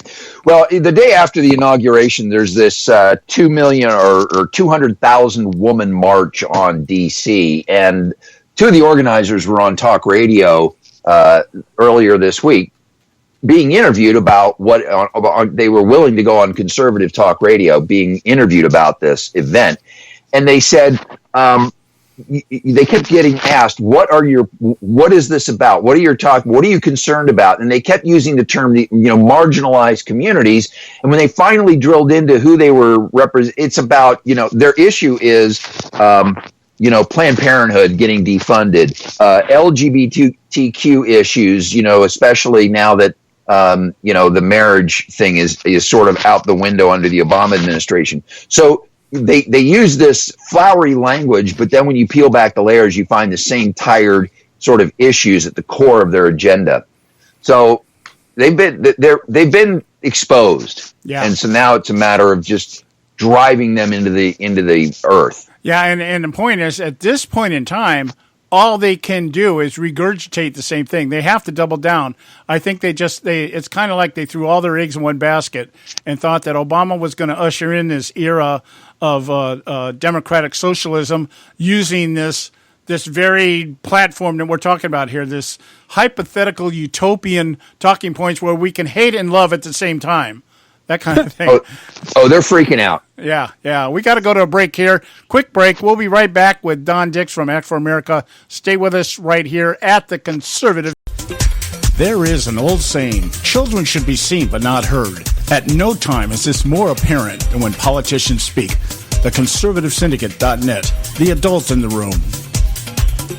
Hey folks, if you're like me, you don't place a whole lot of trust in today's media for the real truth and facts regarding the volatile world of finance and politics. When I want the real scoop on money, I go to the most trusted source I know, my good friend and colleague, Bob Cardoso. Bob is a noted expert with a PhD in international finance who airs his nationally known, globally syndicated show, Robert Cardoso Live Daily, Monday through Friday, 3 to 5 p.m. Pacific Time.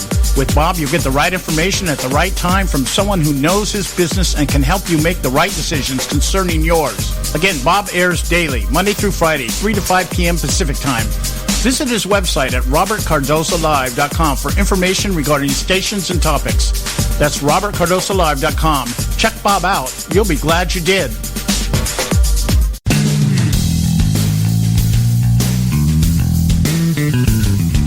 History affirms a vibrant civil society thrives on freedom of conscience, religion, and choice. Any society absent these qualities stifles individual responsibility and accountability, thus enslaving its people by denying them their potential for goodness, creativity, and altruism. To that extent, oppression, coercion, and totalitarianism are multiplied exponentially. To counter such outcomes, the American Freedom Alliance was formed. The AFA is a nonpartisan, non-aligned movement which promotes, defends, and upholds Western values and ideals. The Alliance strives to build an international coalition of citizens of the West who together promote and protect moral values, democracy, and freedom. To find out more and become part of this valuable asset in the preservation of freedom and all its rewards, contact us at AmericanFreedomAlliance.org. That's AmericanFreedomAlliance.org. Let freedom ring. And now back to the Conservative Syndicate, real conservative talk from real conservatives.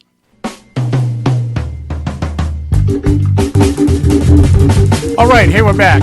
The Conservative Syndicate, real conservative talk from real conservatives. I'm your host, John Matthews, along with Joe Hakos. We've got Don Dix doing his weekly segment with us here from Act for America.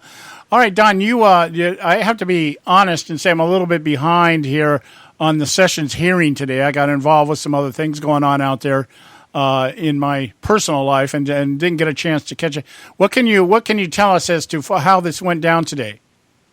Well, somewhat predictably, as you might imagine, it was very partisan.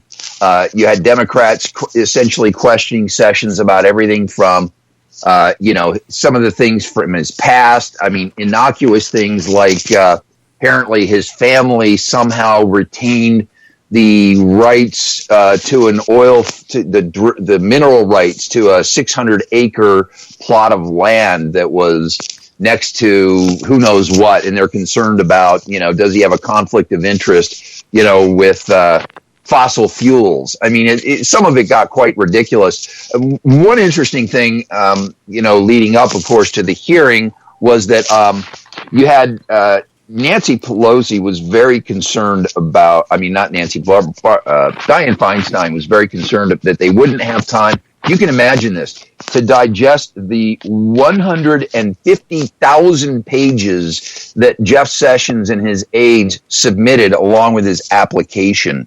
I just can't even imagine the volume of paper how many reams of paper that was. But so they were concerned about that they wouldn't have time to get to everything that they did. But he was questioned about everything from, first of all, their main issue, of course, is Roe v. Wade, that with a conservative SCOTUS being appointed, they were wondering how would he advise his Solicitor General should Roe v. Wade come under fire.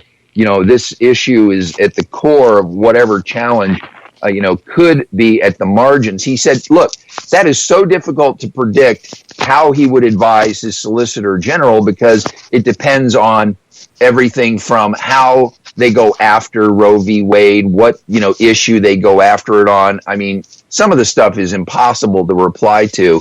And it was just them basically, getting out their talking points.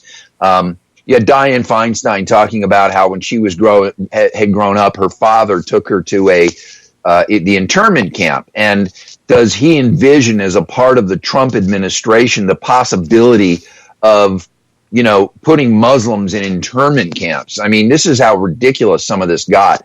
And he's like, at every point, he's saying, look, I will defend the rule of law and I will equitably, represent the, and uphold the rule of laws. And at every turn, you had Republicans saying, how ridiculous it is of Democrats to question whether or not Sessions would stand up for the rule of law, given the way that, we had Eric Holder, the Fast and Furious program. I mean, so many issues where Eric Holder used his prosecutorial discretion to allow things to slide, particularly on the immigration issue. So it was by and large partisan, but obvious that at the end of the day, Sessions is going to get approved. Yeah, I was thinking, sometimes I think I should write for some of these people.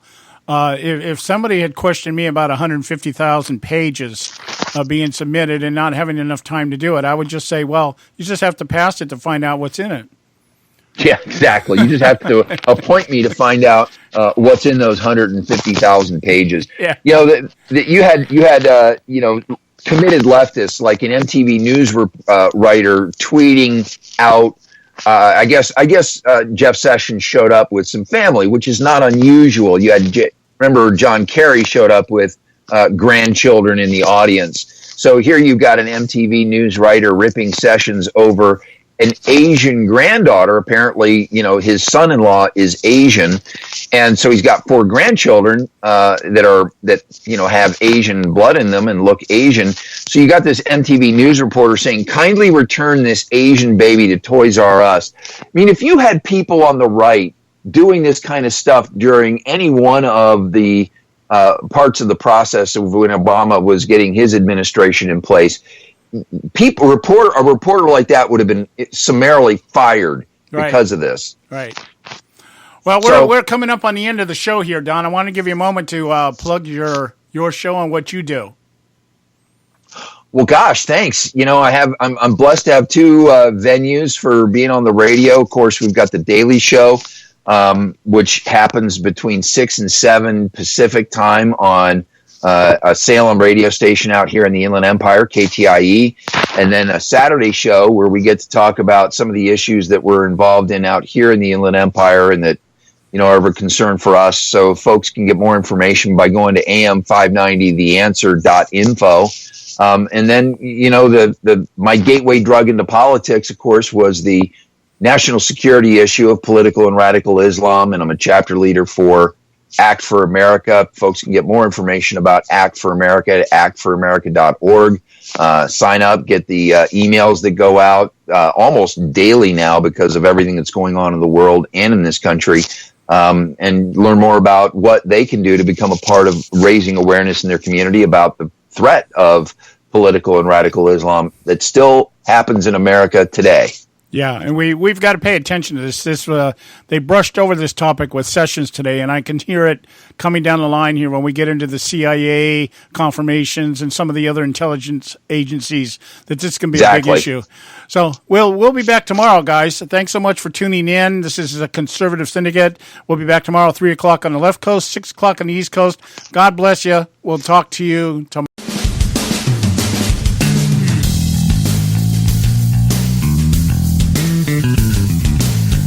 Thanks for tuning in to this edition of the Conservative Syndicate, the nationally acclaimed, globally syndicated, politically incorrect talk show that seeks to tear down the imaginary wall of separation between church and state. We want to make you aware you can find and access all our show archives at our website, theconservativesyndicate.net, as well as our broadcast stations and times. That's theconservativesyndicate.net. We so appreciate you taking the time to tune in, and we so look forward to continuing to bring you the best in uncompromised talk radio available on the net today. And remember, folks, it doesn't matter how many times you get knocked down in life. It only matters how many times you get up. I'm John Matthews, along with Joe Hako, signing off until next time right here at the Conservative Syndicate. God bless you, and may God continue to bless America.